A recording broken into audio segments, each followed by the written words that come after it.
já si tady hraju Forzu, kámo, ale jak sakra?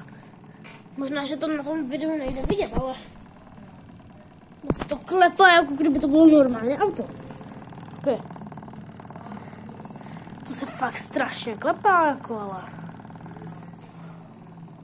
třeba koukněte, no to dám takhle to a no to nejde vidět. Tak třeba takhle po písku. Nevím, jestli to vidíte, ale to se fakt klepá. A nešám na to, prostě tam od Xboxu, tak se to hýbe normálně. Když to třeba takhle položím, já jsem ze strany diskuse zapojit, protože to nejde vidět. Já jsem ze strany Já jsem ze strany diskuse zapojit volant, ale jako divný. Tak napište mi do komentářů, co to je.